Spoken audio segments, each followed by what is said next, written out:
How's it going, guys? Welcome back to the GSMC Chip Shot Football Podcast, brought to you by the GSMC Sports Network. I'm your host, Manny Maradiaga, today on Thursday, August 15th, to talk about some more storylines going in and around the NFL. We got some more preseason going on later today, just one game between the Eagles and the Patriots, and that's going to be one of our topics today in some of the joint practices that they had over this week, but it doesn't mean it's going to be the main storyline. Obviously, the biggest news, I believe, is Matthew Judon getting traded to the Atlanta Falcons from the New England Patriots. We're going to go into that and just my thoughts on it, how the Falcons got a lot better with more news coming out today on adding Justin Simmons as well. Then we're going to talk about Jamar Chase looking for a new contract extension, but isn't necessarily needing one this offseason like some other receivers. Should the Cincinnati Bengals be putting more of an emphasis and making it more of a priority to get it done this year, or is time on their side and they don't have to worry about it too much? We're going to answer that question throughout the duration of the show and other topics as well as we move along. But before I get started, as always, I'd like to remind you guys, if you guys have any questions or want to make a comment during the show, we want to hear about it. Your input is a big part of what makes this show great, and we thrive on your energy and insights. So whether it's a comment, a thoughtful question, or an opinion you just have to share, don't hesitate to drop it in the chat. Now, if you want to make it absolutely sure that your message stands out and gets featured on the show, there's an easy way to go about that. Use the super chat feature.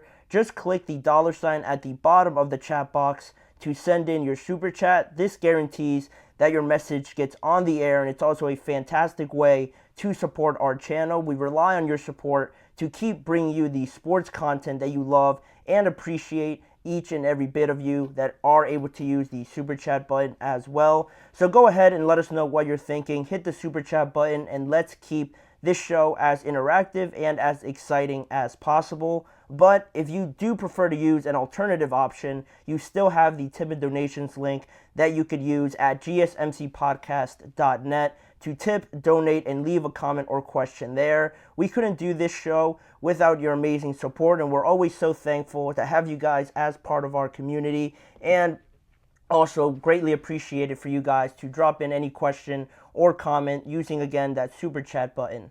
But regardless of that, we're going to jump into the first segment now, talking about the big trade that happened just yesterday. I believe that the news of Matthew Judon being traded to the Atlanta Falcons, announced pretty much, confirmed this morning actually, but announced yesterday over some reports by Ian Rappaport and all the other reporters that had something to say about it. Matthew Judon now ends his tenure with the New England Patriots, and he goes over to the Atlanta Falcons, all for only a third-round pick.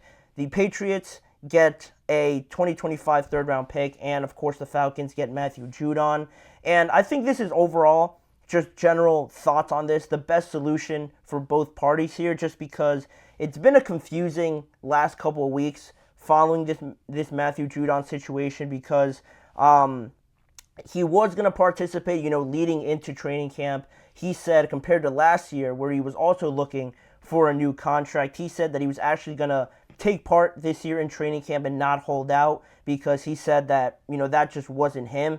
That wasn't something that he felt comfortable doing. So initially, you thought that Judon was going to be, a good sport about it. He was going to show up and just play out this last year and sort of see what happens in the end. But it took a little turn once the pads came on, and then you saw him sitting out to the sideline. I'm sure you guys saw the interaction between him and Gerard Mayo on the sideline, having a pretty extensive conversation while Judon did not participate in practice. Then he sort of walked off the field after that, and we didn't know where to go really from there. After that interaction, was Judon, just, done completely with the Patriots, or were they going to give him another chance? Maybe after that conversation, he would come back, and he did participate after that. He was seen at practice, taking part in it after that. There were also some reports that the Patriots made another contract offer to him, and maybe that could have been a way to solve it, and maybe they could have given him an extension by that point, but Judon right away rebutted that report and said that that never happened. He never got another extension. So really just murky waters and trying to understand where this situation was going to go from there. Personally, I never thought it really was going to end up being an extension for Matthew Judon just because he was in the final year of a 4-year, $54 million contract that he received initially from the Patriots once he went over there. And he wanted a deal last offseason, like I mentioned already. So this has been going on for a pretty extensive time now, over 2 seasons. And if it didn't happen last year, I think this year there was an even less chance of it happening just because there was a new, order coming in, new general manager, new head coach. They went a lot younger, as you guys saw, cutting ties with Juju Smith-Schuster and other players that they let go along the way as well. Matthew Judon, to me, just never really fit into what they were trying to do. Not from a production or playing standpoint, obviously, right? Because I think he's still a good player, even though I think he actually turned 32 today or maybe tomorrow. He's still producing at a pretty decent level. And for him to join the Falcons now, I think instantly he becomes their best pass rusher just off the bat. Based on what we've seen from the Falcons and the lack of production from the pass rushers, I think once he gets there and plays in that first game against the Pittsburgh Steelers, we're going to notice a big difference from the edge pressure already just with him being there. So it really just didn't match up with the Patriots, right? Their hesitancy about extending him, even though they had the most cap space in the NFL right now, sort of, told you everything that you needed to know, right? You're just sitting there with a bunch of money. You could extend Matthew Judon. It's not like he wanted to be paid as the highest paid pass rusher or anything. He probably just wanted more guarantees over the next few years, but they sort of sat on it, stalled it a little bit. And if you didn't already notice, they probably weren't going to do it if they weren't eager to extend Matthew Judon because of that. So that's where my feelings came from, just reading the actions and how everything was being played out. It never looked like Judon was going to stay with the Patriots unless, he was contractually forced to stay there because of that last year of his deal. So moving him on to the Atlanta Falcons for only a 3rd-round pick. I've seen some people, not be too happy with a 3rd-round pick. And, I can understand it, kind of, because, you look at Judon, one of the better players over the last few years for the Patriots, and to only get a 3rd-round pick initially just on surface level might seem like too little, but if you hear what other executives have to say, one NFL executive actually said that he was surprised, actually shocked, that New England got that high of a pick for Matthew Judon, according to NFL insider Phil Perry. So, he was valued differently, it seems, across the NFL. Some people thought that his value was maybe a later round pick, and for the Patriots to get a 3rd-round pick, I don't think it's too bad at all, because now they're really committing to, being bad, I guess. They're committing to the rebuild. They're committing to not tanking, but just realizing that there was never really a great chance to compete in that division with the quarterback questions, with starting everything over. You're not going to compete with the Bills, who have everything established, the Jets, who have everything riding on this season and potentially next season. The Dolphins, they were very good last year. They only improved this year, so they're not, really going to get any worse.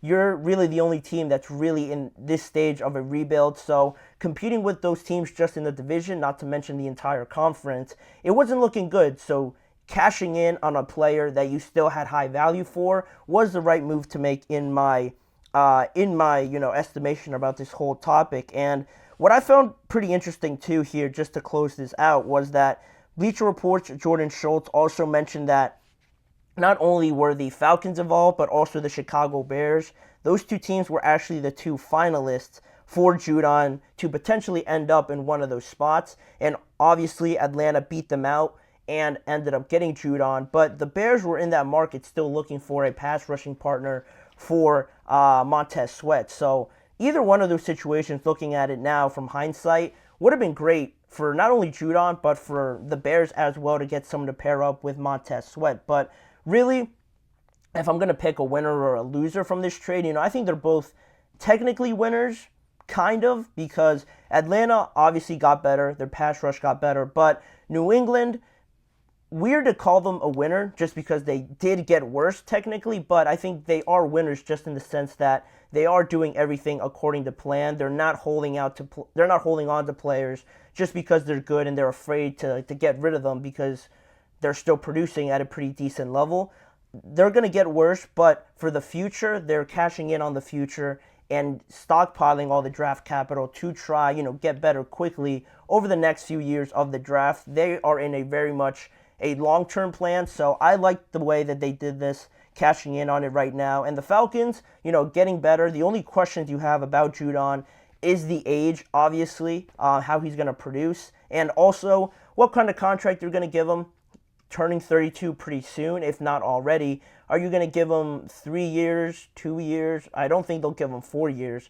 That's something else they have to figure out. They haven't technically given him a new contract yet, but reporters say that they are pretty much engaged in those negotiations thus far, and they are expecting Judon to get a new deal. I'm just interested to see what that deal actually is once the details come out. But overall, I was pretty satisfied with it. It stinks because the Falcons got better and they're playing the Steelers week 1, so not a big fan of that. But obviously, if I'm being non-biased, this is pretty exciting for for the Falcons fans. They're getting better, becoming, more of a contender over the last few days, just getting astronomically better from the defensive side of the ball. It should be exciting. It should be very exciting, an exciting season for the Falcons if everything obviously goes according to plan. But that's pretty much it on all the Matthew Judon news. We're going to move on to the first break of the show, but when we return, we're going to talk about another contract situation with Ja'Marr Chase, figuring out whether or not the Cincinnati Bengals should put more of an emphasis on extending Ja'Marr Chase right now, or should they, be a little bit more laid back like they have been and wait till next offseason to potentially extend them. We're going to look into all those details when we return. You're listening to the GSMC Chip Shot Football Podcast.